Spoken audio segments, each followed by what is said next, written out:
It's time for Football at 4 with Geoff Mosher. I think our track record in the last 20 years, how many NFC East titles, playoff appearances, and appearances in the NFC Championship game, those are some of the metrics I look at, and I'll compare our record with almost anybody. Powered by the Inside the Birds podcast. Now, live from inside the Matt Black Kia Studios. This is Football at 4. All right, Football at 4 is powered by the Inside the Birds podcast and brought to you by PropSwap, America's sports betting marketplace. Sell your sports bets and take your profit. Find out how at PropSwap.com or download the PropSwap app today. So a Monday where the Eagles veterans are supposed to be back on the field. Some are, some aren't. Zach Ertz, one of the guys who will not be there. We'll try to find out more details on that. But Geoff Mosher, the Eagles surprised, I think, a lot of people today by making a veteran signing. This wasn't like, hey, let's just try to bring a guy in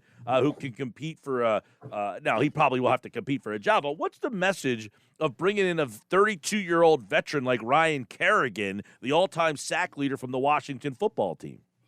No, the message is what it's the same message, Mike, that the Eagles sent on day 2 of the draft when they drafted an offensive lineman and a defensive lineman, even though cornerback was a bigger, glaring need. And Howie Roseman even said, we'll never apologize for continuing to build up and fortify the offensive and defensive lines. The Eagles don't have great defensive end depth prior to the Kerrigan signing. There's Brandon Graham, and then there's Derek Barnett, who's faced a lot of injuries in his career.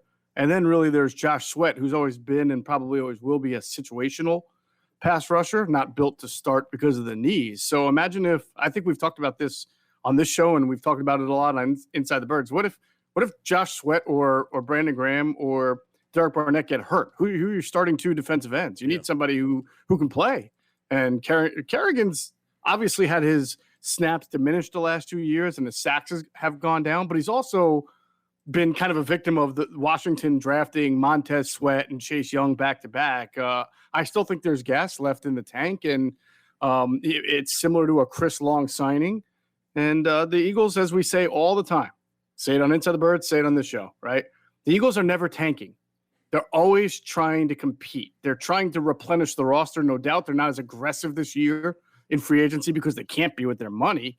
But they're always trying to build the best way possible to be able to both win and turn the roster over at the same time. Right. Now, you mentioned his snaps kind of got diminished, but when he did play, he was still pretty productive. In fact, against the Eagles, he was the defensive player of the week because he was all over the place. Still had 5.5 sacks last year. He played about 40% of the snaps, a little less than that in Washington. Do you see a similar role here? And how do you envision them using him? Is he a down defensive end, in the traditional sense? That's a great question because we don't really know 100% Jonathan Gannon's scheme. Jim Schwartz rotated defensive linemen. We know that. He rotated them heavily. I don't know how much Jonathan Gannon will rotate. I do know he's going to run a very active front, a lot of looping, a lot of stunting, things that Jim Schwartz actually didn't do a whole lot of. But he's got 4 defensive ends now. I think we can all safely say that it'd be a miracle if all 4 of them played 16 games. So I feel like he's going to be able to use them. I'm just curious to see early on, before injuries settle in, what's the rotation look like? But obviously you sign a guy like Kerrigan, you're going to use him. He's going to be on the field. The question is, does he just, as you mentioned, does he stand up? Does he put his hand in the dirt? Do they move him around at all? Can't wait to see how Jonathan Gannon uses his defense and his personnel. Yeah, and Kerrigan's one because, some places you'll see him listed as an outside linebacker. Pro Football Reference lists Kerrigan as a outside linebacker. They list him as a defensive end earlier in his career. So he's kind of been, all over the field as a stand-up edge rusher, hand in the dirt, edge rusher. I mean, a lot of it is this is a legit pass rushing guy who can get to the quarterback, and it'll be very interesting to see because there are some people who wonder, well, is this a precursor to switch into a 3-4 look?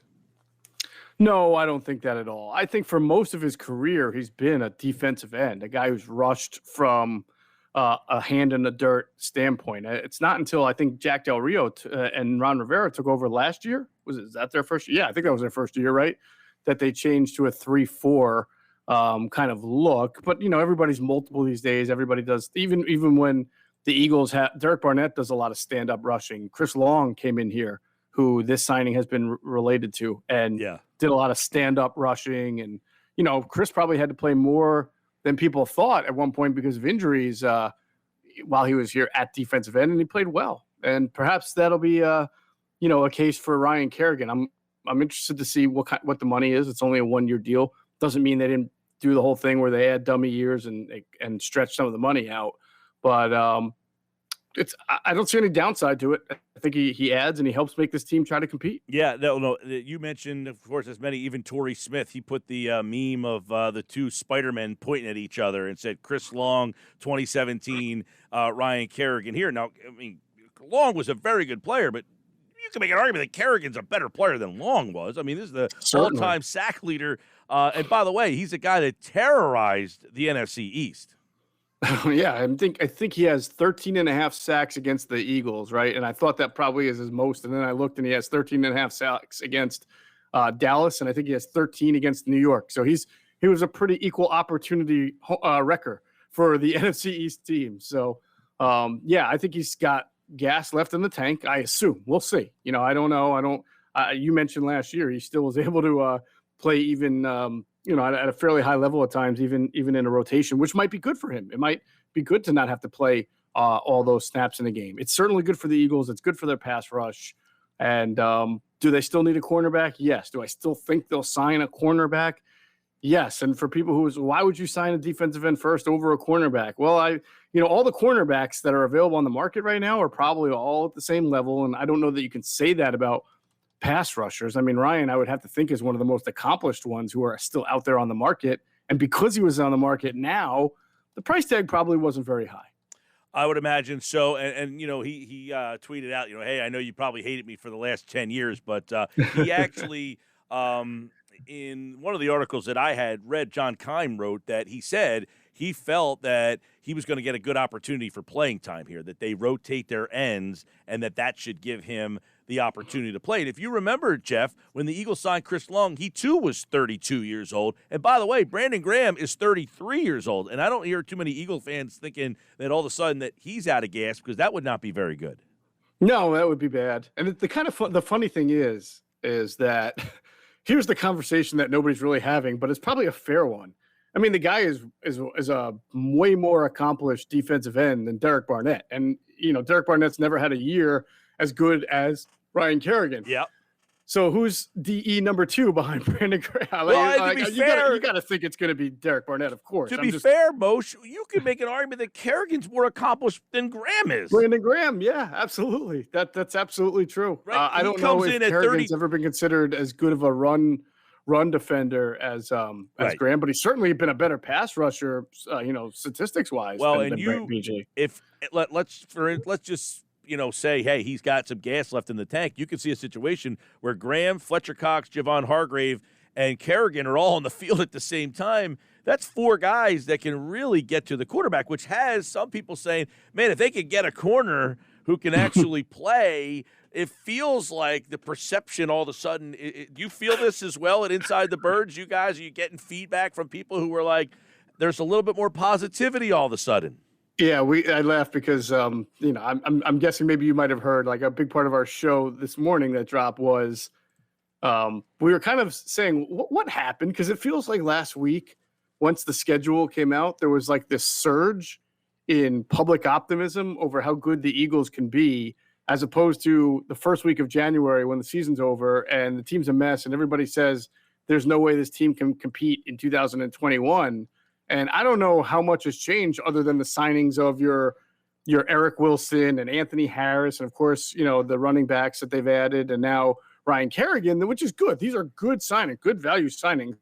I wouldn't call any of them, like when you signed Javon Hargrave last year. I mean, this is a guy who they really felt was young and ascending and emerging and has Pro Bowl talent. I don't know if any of the signings this year are like that, but they're good placeholder type signings in a draft. But now all of a sudden you have people coming out thinking, you know what? I think the Eagles can win 10 or 11 games. And I'm not going to listen. People are entitled to think what they want. I just want to know what happened from the first week in January to now, so that it was like, we're going to be picking in the top 3 again next year, to now I think we can win the division. That is a surge that is even surprising to me. Maybe I have more listeners than I thought. Maybe you do. Are you responsible for this? Well, right, I'm going to blame you on the next I pod. have said, Geoff, my take has really been if the offensive line can stay healthy, I don't see any reason why they shouldn't be competitive in this division, which is very mediocre. And I acknowledge that the talent in the division is better. I think Dallas is going to be better. I think the Giants should be better. I think Washington should be better. So that said, I don't think it's a 7-9 championship division again, but the Eagles' offensive line, if healthy, is the best line out of the four teams. And to me, that is the most important because the Eagles certainly didn't have the best skill players in 2017. They had the best line because Minnesota and Atlanta could both say, we have better skill players than you do, but the Eagles won their Super Bowl because they had the best offensive line, and there's no reason if that line's not healthy that they shouldn't be competitive again.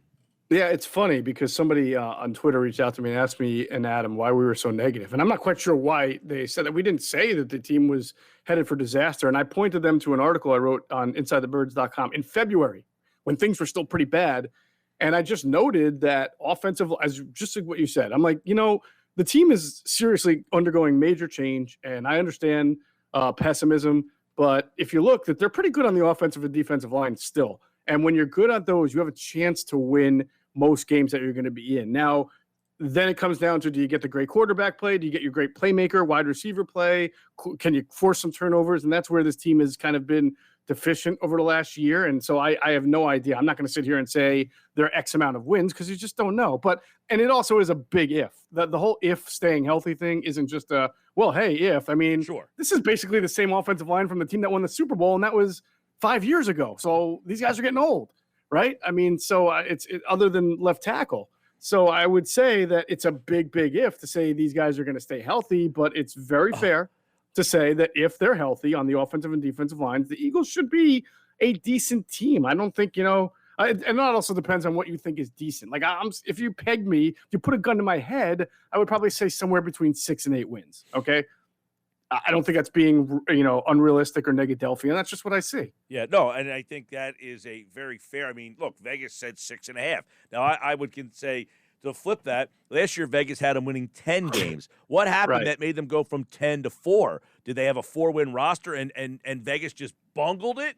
Or what were the mitigating reasons they went from a preseason 10-win to a postseason 4-win team? I think you had a lot of injuries that led to that. Devonta Smith should be interesting to see how they work him in. But Nick Sirianni said over the weekend, as advertised, and I thought what really wasn't highlighted enough, by people like me and maybe all of us, he catches everything. And this team had such a problem catching the damn football for the last 2 or 3 seasons. To have a guy who's flat out going to catch everything, it was almost like, as advertised, he catches everything. You almost take for granted they're going to catch it, but this team didn't catch it.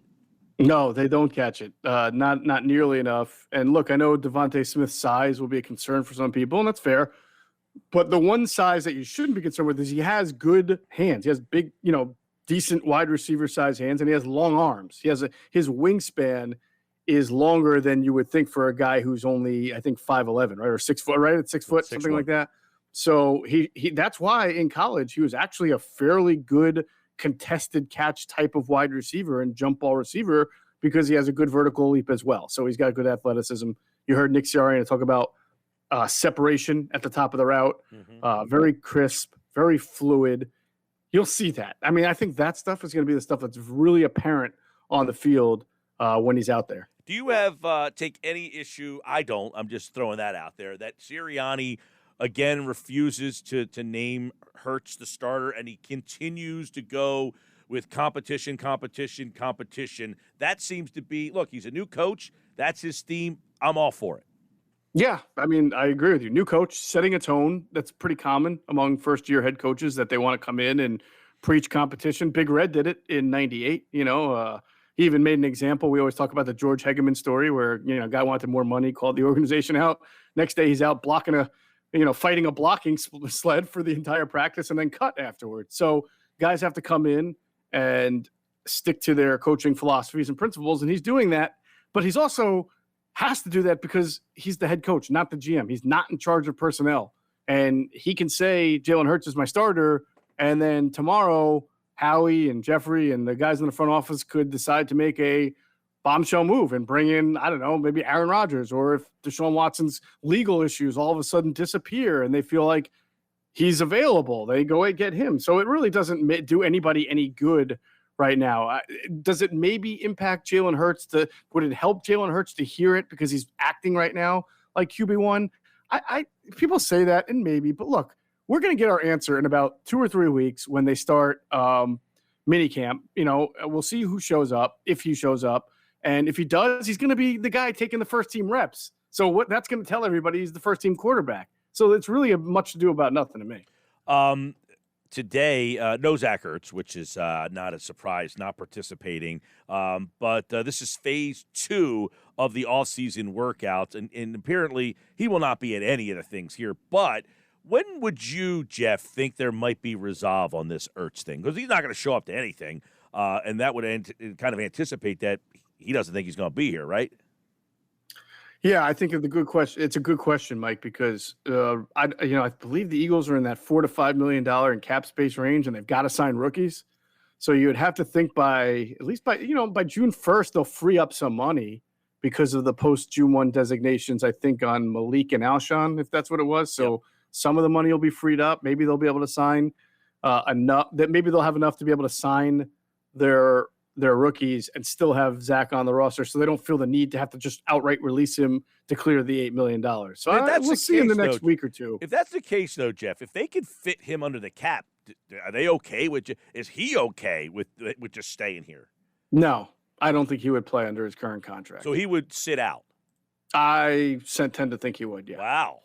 That's interesting. So he just would say, I'm holding out the whole year. You get into a whole lot of fines there. I think you would make it very let's just say I don't think it's going to get to that. Okay. I don't think the Eagles want to do that. I don't think Zach wants to do that. I think that there can be a resolution for both sides without having it come to that. Geoff Mosher, Inside the Birds, the new podcast dropped this morning at 6. This is full disclosure, unless you know something I don't know, but full disclosure, just opinion here from you. They trade for a corner, sign a corner, or go with what they got? This is like that fun game people like to play, right? Like marry and then what do they think is more likely? They trade. I would say more likely they trade. Sign. They make a trade. I still think sign. They sign a guy off the street, or they stick with one of the guys they have here. Yeah, my 3 in order would be sign, trade, stick. Okay. And let me ask you this: do you think that guy is like Steve Nelson would be a quality player? You bring him in here, you're going to start having some interesting thoughts. I mean, you have Anthony Harris. I was saying this earlier. You could say Kerrigan is akin to Long. Like when they brought in Patrick Robinson, nobody thought anything of that move, and he ended up being a terrific player for you. I don't think many people understand how good Harris was a couple of years ago. And it was a nice player. Wilson, it's like, okay, whatever. But all those signings in 17 were the same. Like, no one was excited about Patrick Robinson or Chris Long or LeGarrette Blount, for God's sakes. Right. You're right about that. And if you thought people were not excited about Patrick Robinson upon signing, remember what happened 2 weeks into camp when he was getting burned by every single wide receiver on the roster. I mean, there were wide receivers just lining up for one-on-one drills to get a piece of Patrick Robinson. They couldn't wait in training camp. I remember seeing that, Meg, saying, I can't believe this guy would have any confidence left in him after, guys who are running 4.8s are just, just blazing right by him. But he got it turned around. They moved him to the slot, which wound up being a really good decision by him. So, yeah, I mean, you can start to see some pieces forming around here. And, again, the Eagles are not tanking. They're not trying to just concede. They're trying to replenish the roster, but also still compete. And that's why I do think they'll add a second cornerback. Now, how good will that second corner be? That's a good question. Yeah. Steven Nelson's a nice player, but he has been cut by a couple of teams now, and he's still out there. This was a salary cap dump. Yeah, but he almost asked for it. If I believe he wanted more money or a trade, and they just said no, we'll just cut you. I thought that's how it went. Yeah, I've talked to a couple of teams around the league. They say that he's okay. He's not what some. He's had some years where he's had a lot of picks and it makes him look good, but he's a number 2 corner. Absolutely, but this team needs a number 2 corner. Oh my God, yeah, on this team, like he might as well be a superstar behind Darius Slay. Right? I mean, the gulf between him and whoever would start right now as the number 2 corner is as big as one can get. Who's that? Craig James at the top of the list right now? I would get, or Zach McPherson, the rookie Zach McPherson, perhaps, or whatever. Avonte Maddox. Well, we know Maddox can't do it. So, and Nicole Roby-Coleman is not signed. He's still out there. If you're thinking about him for the people out there, because I know he's got a little bit of a cult following, but no good. All right. Geoff Mosher, the new Inside the Birds comes out on Thursday. The latest one dropped this morning, so check that out. And everything across the Inside the Birds platform, Q&A, of course, Inside the Birds, ITB TV, and, of course, every day here during football at 4. All right, Moshe, we'll talk to you on Wednesday. Sounds good, Mike. Have a good one. And he, like all guests, appeared via the Boardwalk Honda hotline for today's edition of Football at 4. Always enjoy talking to Moshe. We always have some fun there.